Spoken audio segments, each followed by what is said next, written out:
Hi friends! I'm going to be reading The Legend of the Indian Paintbrush by Tommy DePaula. Many years ago, when the people traveled the plains and lived in a circle of teepees, there was a boy who was smaller than the rest of the children in his tribe. No matter how hard he tried, he couldn't keep up with the other boys, who were always riding, running, shooting their bows, and wrestling to prove their strength. Sometimes his mother and father worried for him.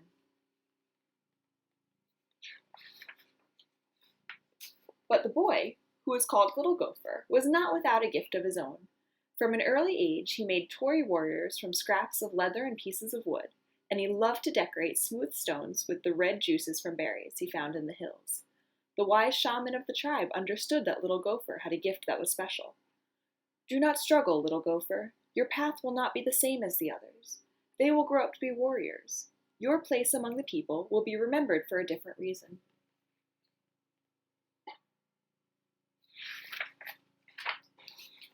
And in a few years, when Little Gopher was older, he went out to the hills alone to think about becoming a man, for this was the custom of the tribe. And it was there that a dream vision came to him. The sky filled with clouds, and out of them came a young Indian maiden and an old grandfather. She carried a rolled-up animal skin, and he carried a brush made out of fine animal hairs and pots of paint. The grandfather spoke. "My son, these are the tools by which you shall become great among your people. You will paint pictures of the deeds of the warriors and the visions of the shaman, and the people shall see them and remember them forever."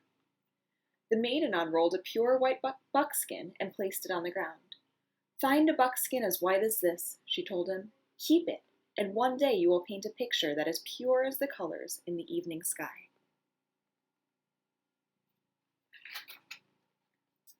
As she finished speaking, the clouds cleared and a sunset of great beauty filled the sky. Little Gopher looked at the white buckskin, and on it he saw colors as bright and beautiful as those made by the setting sun.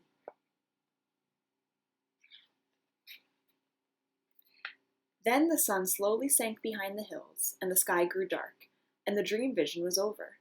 Little Gopher returned to the circle of the people.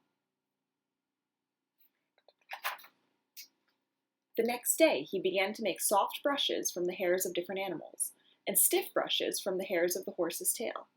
He gathered berries and flowers, and rocks of different colors, and crushed them to make his paints. He collected the skins of animals, which the warriors brought home from their hunts. He stretched the skins on wooden frames, and pulled them until they were tight.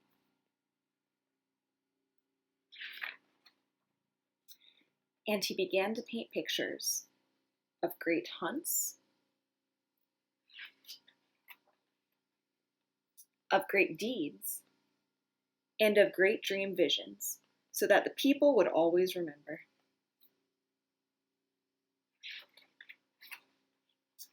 But even as he painted, Little Gopher sometimes longed to put aside his brushes and ride out with the warriors, but always he remembered his dream vision, and he did not go with them.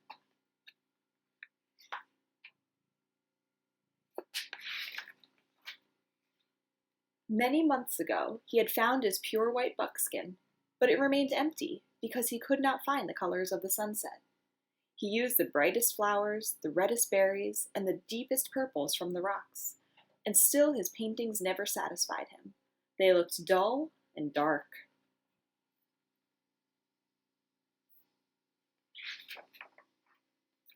He began to go to the top of the hill every evening and try to look at the colors that filled the sky, to try and understand how to make them. He longed to share the beauty of the dream vision with the people.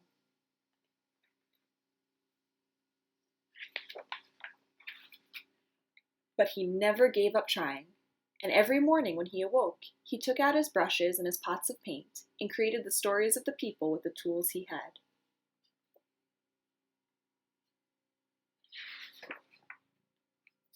One night, as he lay awake, he heard a voice calling to him. "Because you have been faithful to the people and true to your gift, you shall find the colors you are seeking. Tomorrow take the white buckskin and go to the place where you watch the sun in the evening. There on the ground you will find what you need."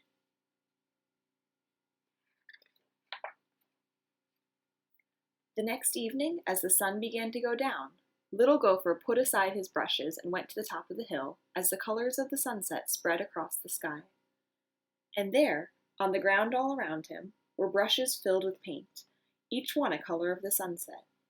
Little Gopher began to paint quickly and surely, using one brush, then another.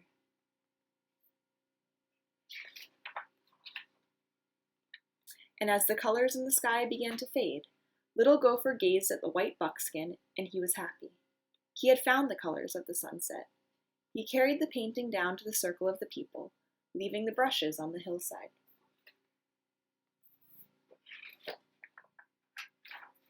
And the next day, when the people awoke, the hill was ablaze with color, for the brushes had taken root in the earth and multiplied into plants of brilliant reds, oranges, and yellows. And every spring from that time, the hills and meadows burst into bloom.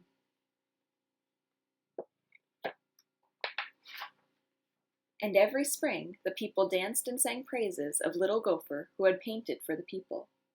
And the people no longer called him Little Gopher, but he who brought the sunset to the earth. And that is the legend of the Indian paintbrush.